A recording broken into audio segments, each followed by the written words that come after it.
Hello everyone, this is Nilesh Kumar Gupta and you are watching NG physics classes. पिछले turn पे हम लोगों ने यंग के द्विस्लिट प्रयोग के बारे में समझा था कि यंग ने अपना प्रयोग जो किया उसमें क्या क्या पाया।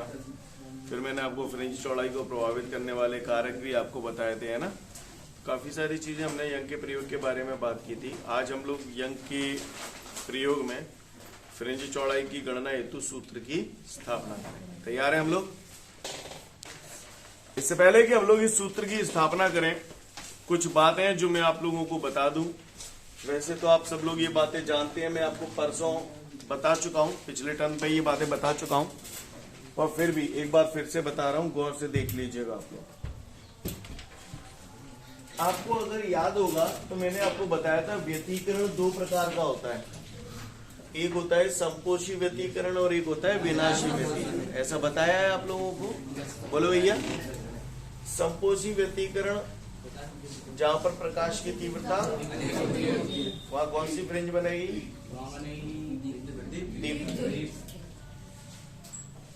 वह बिंदु जहां पर प्रकाश की तीव्रता न्यूनतम होती है, विनाशी व्यतिकरण होता है ना। अगर आपको याद हो, मैंने पिछले एक दो टर्न पहले मैंने आपको व्यतिकरण की गणितीय विवेचना पढ़ाई थी, अगर आपको याद होगा तो व्यतिकरण की गणितीय विवेचना बताई थी। तो मैंने वहां पर आपको बताया था कि संपोषी व्यतिकरण अगर है, संपोषी व्यतिकरण, तो संपोषी व्यतिकरण में कलांतर होता है 2n पाई, और डेल्टा यानी कि पथांतर बराबर होता है n लैम्डा। याद है भैया आप लोगों को? और अगर कहीं खुदा न खास्ता विनाशी व्यतिकरण हुआ, तो विनाशी व्यतिकरण में मैंने आपको बताया था फाई बराबर 2n-1 पाई, और पथांतर डेल्टा बराबर 2n-1 लैम्डा बाई 2। आपको याद है ये सब? क्लियर है? मैं उम्मीद करता हूँ आप लोगों को यहाँ तक सारी बातें पता है। क्लियर? जिन लोगों को नहीं मालूम तो लिखना चाहे तो किसी जगह लिख लें, है ना, काम दीजिए आपको। चलिए आगे बढ़ते हैं। तो मैं उम्मीद करता हूँ सभी लोग ये जानते हैं संपोषी व्यतिकरण में फाई बराबर 2n पाई और डेल्टा बराबर n लैम्डा, और विनाशी व्यतिकरण में फाई बराबर 2n-1 पाई और डेल्टा बराबर 2n-1 लैम्डा बाई। चलिए ठीक है, अच्छी बात है। पथांतर मतलब समझते हो? पथांतर, पथ में अंतर, पथ मतलब रास्ता, है ना। उस रास्ते का जो अंतर होगा उसे पथांतर बोला जाएगा। का गलत कह दी मैंने लाला जी? कछु गलत कह दी का? नहीं कह दी हो तो बताओ आप, ना ने तो फिर सुनो आप।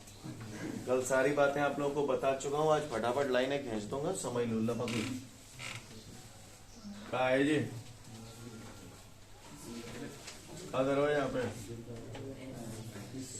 एस का मतलब सोर्स, स्लिट का मतलब छिद्र, एस का मतलब सोर्स। सोर्स काय का? स्रोत, प्रकाश का स्रोत। और ये कैसा प्रकाश का स्रोत है?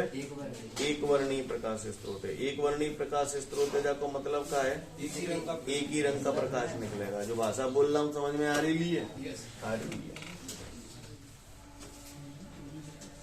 बातें न करें, चुप रहकर सभ्यता का परिचय दें। यहाँ पर मैंने आपके लिए दो स्लिटें बनाई थी, अगर आपको याद हो तो। इस स्लिट को नाम दे दिया S1, इस स्लिट को नाम दे दिया S2। यहाँ से प्रकाश की किरणें निकल रही हैं, ये तरंगें निकल रही हैं। ठीक, सीन समझ में आ रहा है सभी को? इन दोनों स्लिटों के बीच की दूरी कितनी होती है? मुंह में बोलना फूट रहेगा। 2d, ठीक है, छोटी वाली। क्लियर है? ये भी दूरी d है, ये भी दूरी d है। खूब बताई है? समझ में आई है? आई है। देखो है पद्दा, कैपिटल डी क्या है? दूरी पूरी तो वो समझिए, वो तो चूती बता दे, कहाँ तक की दूरी? हाँ, स्लेटों से लेके पर्दे तक की दूरी। क्लियर? चलो, अब यहाँ से जो तरंगे निकलेंगी उनमें काय की घटना होगी? व्यतिकरण की घटना होगी। नहीं है मेरी बात? मान के चलिए यहाँ पर का 18 इस बिंदु को मैंने नाम दे दिया PO, ठीक है। तो मैं अब व्यतीकरण की तो दुनिया भर की घटनाएं होती, कल मैंने बताया था काफी जगह व्यतीकरण होगा, तो उनमें से मैंने कोई एक व्यतीकरण ले लिया। तो मैंने मान लिया एक किरण ये गई, पहले आपको एक होता S1 और S2, दो कैसे हैं? समान है, बराबर है लंबाइयां दोनों। एक किरण यहां से निकली, एक किरण यहां से निकली, यहाँ काट गई, नहीं काटेंगे? तो यहाँ पर मैंने मान लिया P बिंदु पर ये काट रही हैं।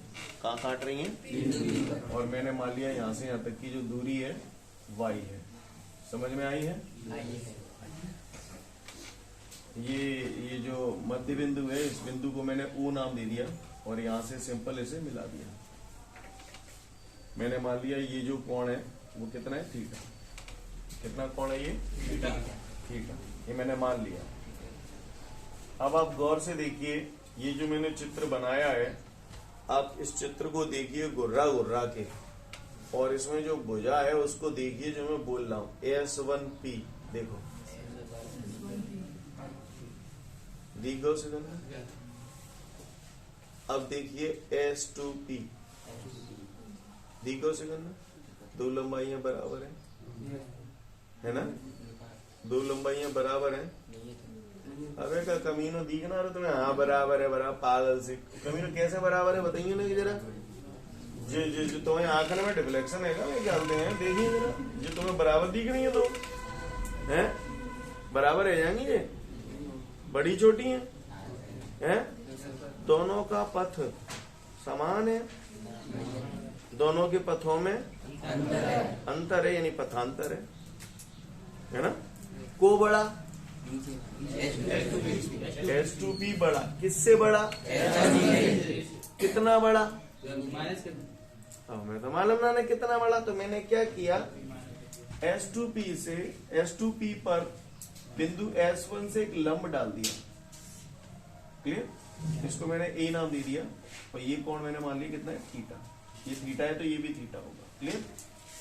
अब आप गौर से देखिएगा, ये वाली लाइन इस पर लंब है ना? लंब है। अब फिर से बोल रहा हूं, देखिए जरा। S1P और AP बराबर है, लेकिन S1P और S2P बराबर नहीं है। दोनों के पथों में अंतर है। कितना? S2A। ये सतुआ S2A नहीं है। बात समझ में? यानी आपके हिसाब से आप मुझे ये कहना चाहती हैं कि S2P माइनस S1P बराबर किसके है बेटा? S2P माइनस S1P बराबर किसके है? S2A को है, S2A जामे पथांतर। S2A को है जामे और पथांतर है तो कैसे प्रदर्शित करूं? डेल्टा से। कैसे प्रदर्शित करूं? डेल्टा से। यानी सतुआ यहाँ पे का है, S2A का है यहाँ पे डेल्टा, यानी पथांतर। क्या समझ में? कागुए को परेशानी है? कोई माइकल लाल जो मुझे बता दी ये कितने डिग्री का कोण है? समझ गए? चित्रानुसार। क्या? चित्रानुसार। ए दुनिया वालों, चित्रानुसार त्रिभुज POOP समरूप है त्रिभुज S1 S2E। पहले तो जब POOP देखो जरा, POOP त्रिभुज दिखाई दे रहा है आपको सभी को बोर्ड पे। दूसरा त्रिभुज देखिए S1 S2A। S1 इन दोनों को कैसा बोला जा रहा है? समरूप त्रिभुज बोला जा रहा है। दो त्रिभुज समरूप त्रिभुज कब होते हैं? जब उनके कोई दो लक्षण बराबर हो। इसमें देखना इनके कोई दो लक्षण बराबर है भी है कि नहीं है। जब समरूप बोलेंगे तो जाहिर सी बात है कोई ना कोई दो लक्षण बराबर होंगे। आइए देखते हैं। सबसे पहले POOP इस त्रिभुज को देखते हैं। तो इस त्रिभुज में मुझे दिख रहा है एक कोण 90 डिग्री बन रहा है और दूसरा कोण थीटा बन रहा है। अब इसको देखते हैं S1 S2 है। इसमें भी ये लंब है इस पे, तो ये कोण 90 हो गया, दूसरा कोण ये थीटा हो गया। बोलो भैया बात समझ में आई? नहीं आई? आ गई बात समझ में? तो समरूप त्रिभुज क्यों बोला गया? बात समझ में आ रही है? और जब दो त्रिभुज समरूप त्रिभुज होते हैं तो उनकी भुजाओं का अनुपात सदैव बराबर होता है। तो आए भुजाओं का अनुपात निकालने। चलो सबसे पहले पीओपी ले लो, पीओपी है ना, जहां को लंब कितने गए, लंब बताओ, पीओपी या वाई, एक ही बात है, लंब बटे कर्ण कितने गए यहाँ में, समझ गए, पीओपी बटे ओपी क्यों लिखा है। चलो अब S1 S2 में आ जाओ, जो को फिर लंबाई लेना पड़ेगा, लंब कितने गए यहाँ में, हाँ, कोण के सामने वाली भुजा लंब होती है, जे S1 S2 और रेपटे, क्लियर, कोण के सामने वाली भुजा लंब होती है, तो कोई जा में लंब S2 लंब बटे करण। अब एक काम कर रहा हूँ, ये समझ कैसे है, अब टेस्ट वो कमीनो तो भी ना कटा दे भगवान, तो पाप करे हो, कमीनो 90 डिग्री कोण के सामने वाली भुजा हमेशा कर्ण होती है। घटिया लोगों, ये त्रिभुज जो दिख रहा है, 90 डिग्री को कोण है, तो जाके सामने वाली भुजा ये कर्ण होगी, तुमने नाक कटा ली अपनी, नहीं है बस, नहीं है पक्का सिगर भैसू चलू मैं चल दे तो मैं कहा मुझे कहा पीओपी भैंसों की भैंसों, सतुआ भैंसों की भैंसों, S1 S2 भैंसों की भैंसों। अब बात आ रही है ओम प्रकाश की, ओपी क्लियर, ओपी दिख रहा है आपको, कहाँ है, यही है ओपी, क्लियर। आपको बता दूं यंग का ये जो प्रयोग है, ये दिखाने के लिए ऐसे दिखाया जा रहा है, अदरवाइज इन दो स्लेटों के बीच की दूरी देख रहे हैं आप, ये दूरी मिलीमीटर से भी कम होती है, मिलीमीटर, मिलीमीटर समझते हो, स्केल देखिए, नहीं mm तो ठीक है, स्केल देखिए है आपके ड्राइंग बॉक्स में, आप जो स्केल रखते हो तकरीबन इतनी लंबी होती है, और उसको सेंटीमीटर में विभाजित किया जाता है, 0 से 1 सेंटीमीटर, 2 सेंटीमीटर, 3 सेंटीमीटर किया जाता है। 1 सेंटीमीटर लगभग इतना लंबा टुकड़ा होता है, फिर उसको कितने हिस्सों में बांटा जाता है, 10 हिस्सों में बांटा जाता है, 10 लाइनें खींची होती हैं, तो उन 10 लाइनों में से जो एक लाइन का गैप है उसे 1 मिलीमीटर बोलते हैं। अब समझ लो 1 मिलीमीटर कितना छोटा हो गया है, और भाई के बीच में ये 2 छिद्र हैं, समझ लो छिद्र है, में बड़ी भारी दिक्कत आ जाए, बोलो गलत बोल रहा हूँ, कुछ गलत क्या दी मैंने, अब सोच ना तो ठीक है, तो ये जो छिद्र है समझ गए ना, ये बहुत मतलब समझ रहे ना, आपस में बहुत नजदीक है। अब ये छिद्र आपस में नजदीक है, तो इनसे निकलने वाली तरंग जो होगी, जो पी बिंदु को मिल रही है, वो पीओ बिंदु से बहुत ज्यादा दूरी पर होगी, ये बिल्कुल वहीं के तो बदलते ही होगी, बदलते ही होगी, बोलो होगी कि नहीं होगी। तो अगर मैं ये मानूं कि बिंदु पीओ के अत्यंत निकट है, तो ओपी काय के बराबर हो जाएगा, पीओपी नहीं ओपीओ, नहीं यही बात है। अगर बिंदु पीओ के अत्यंत निकट है, तो ऐसी स्थिति में ओपी की जगह क्या लिख सकता हूँ, ओपीओ या पीओपी, सॉरी पीओ नहीं यही बात समझ गए ना। तो मैं यहाँ पर थोड़ा सा प्लॉट छोटा है, मैं यहाँ लिख रहा हूँ, यहाँ लिख दूं, यदि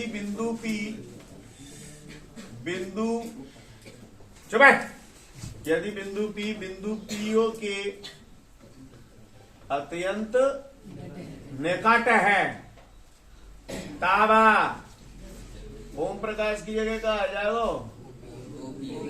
ओपी की जगह का आ जाएगा ओपीओ, नहीं बस हमें ओपी लगभग किसके बराबर हुआ, ओपी धार दिया। अब आप बताइए पीओपी का के बराबर है, जोर से बोलो, शाबाश। ओपी 0 किसके बराबर है,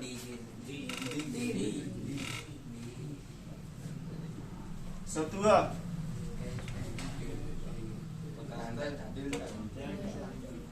कर रहा हूं, तो S1 S2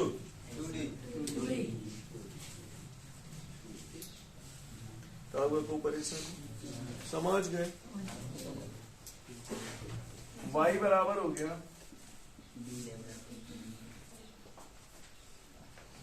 d delta upon 2d। यहां तक बात समझ में आई सभी, इसमें कोई दिक्कत ये y यानी ये वाली दूरी आ गई, ये वाली दूरी आ गई।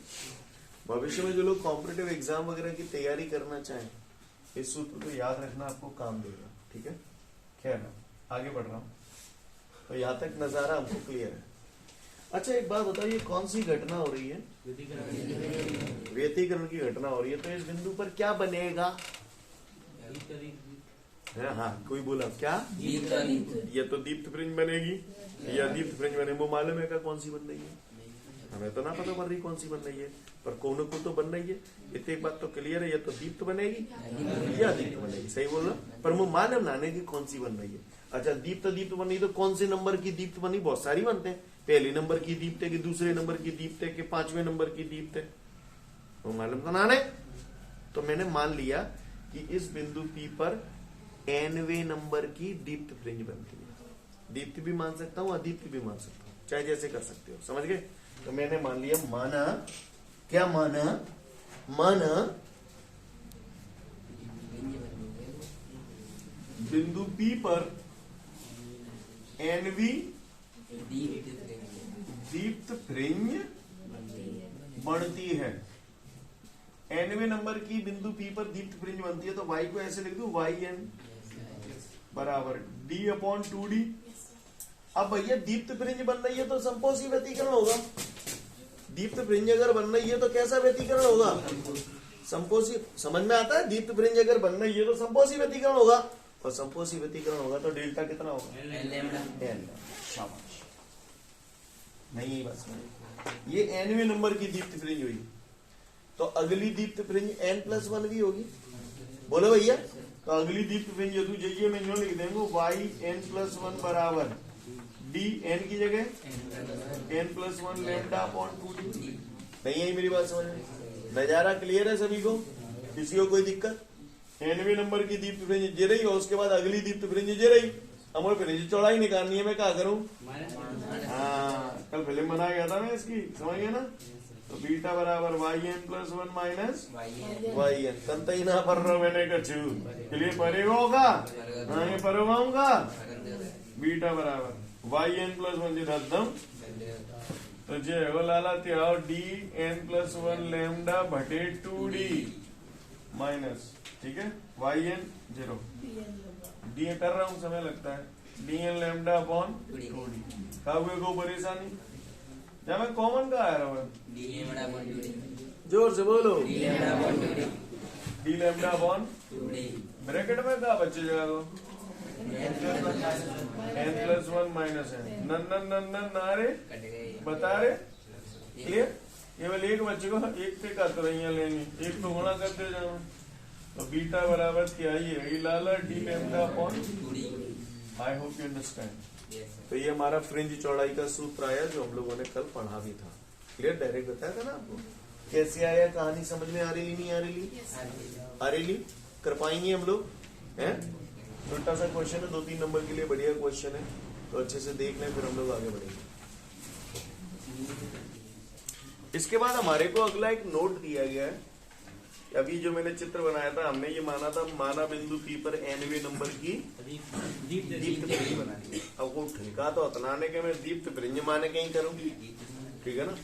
अदीप्त मान के अगर मुझे करना होता तो कैसे होता, तो वो मैंने सेपरेटली नोट में बता दिया है आपको। क्लियर है? बाकी का आपको वो सब लिखने की जरूरत नहीं, नहीं से करने की जरूरत है, पर समझ लो कैसे किया।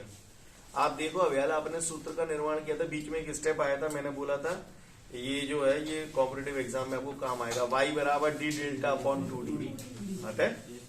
अगर nवें नंबर पे अदीप्त फ्रिंज बनती तो डेल्टा की जगह का दत्तो रेपटे के हमारे गले पे लाल करते हो 2n-1 λ/2। देखो अब समझ में आ रहा है कि नहीं? देखो yn बराबर d डेल्टा की जगह लिख दे 2n-1 λ/2 बटे 2d। समझ गए? ये nवें नंबर की अदीप्त है। फिर अगली अदीप्त जो होगी उसमें n की जगह n+1 आ जाएगा, तो देखो yn+1 बराबर, और फिर वही फ्रिंज चौड़ाई निकालनी है, तो बीटा बराबर yn+1 माइनस yn। कहानी वही है पूरी। समझ में आ रही है बात? खुद देखो, मैं नहीं बताऊंगा, खुद देखो। यंग के प्रयोग के बाद कुछ एक नोट दिए हमारे नोट्सों में, वो हम लोग थोड़ी देर बाद देखेंगे। पहले सवाल देख रहे हैं, उसके बाद तो सवाल में हमको दिया है यंग के प्रयोग में स्लिट से पर्दे तक की दूरी 1 मीटर है। तो हमें मालूम है यंग के प्रयोग में हमने पढ़ा था स्लिट से पर्दे तक की दूरी कैपिटल डी से प्रदर्शित करते हैं, तो कैपिटल डी का मान 1 मीटर दिया गया है और कह रहा है उसमें 6000 एंगस्ट्रॉम तरंग दैर्घ्य का प्रकाश यूज किया जा रहा है। तो लैम्डा बराबर 6000 एंगस्ट्रॉम। एंगस्ट्रॉम हमने बचपन में पढ़ा था, 1 एंगस्ट्रॉम बराबर होता है 10 पे घात -10 मीटर। ऐसा सुना है आप लोगों ने बचपन में कभी? जिनको पता है अच्छी बात है, जिन्हें नहीं पता तो पता होना चाहिए, है ना। तो एंगस्ट्रॉम की जगह उठा के मैंने कहा तांदव लाला रे 10 पे घात -10 मीटर, ठीक है। और कह रहा है जब ऐसा किया जाता है तो फ्रिंज चौड़ाई 2 मिलीमीटर प्राप्त होती है। तो फ्रिंज चौड़ाई को बीटा से प्रदर्शित करते हैं 2 मिलीमीटर। तो 2 मिली कितना होता है? 10 की power -3 deci centi milli micro, याद है ना। तो कह रहा है स्लेटों के बीच की दूरी ज्ञात करूं। स्लेटों के बीच की दूरी 2D से प्रदर्शित करते थे, यानी अपने को 2D का मान ज्ञात करना। तो भैया मैं ज्यादा पढ़ो लिखो ना, मेरे बचपन में जी जानो बीटा बराबर डी लेफ्ट पर 2D। बोले भैया 2D में निकालना तो 2D जालन ले आओ, बीटा जालन ले आओ। तो 2D बराबर क्या है? ये लाला रे अब कसम नहीं करेंगे, क्लियर। डी तुम्हारे पास है तो ये, लेमडा तुम्हारे पास है तो ये, बीटा तुम्हारे पास है तो ये, क्या नहीं है तुम्हारे पास बताओ, क्लियर। आंसर बोले क्या है? 3 गुणा 10 पे घात -4 कहानी समझ में आई? सीन क्लियर है? काउए को परेशानी उतार लियो फटाफट जाए। इसके बाद हमारे सामने अगला सवाल है, उसमें मुझसे कह रहा है कि यंग के एक प्रयोग में अगर मैं 6000 एंगस्ट्रॉम तरंग दैर्घ्य का प्रकाश यूज करता हूं तो फ्रिंज की चौड़ाई 2 मिलीमीटर प्राप्त होती है।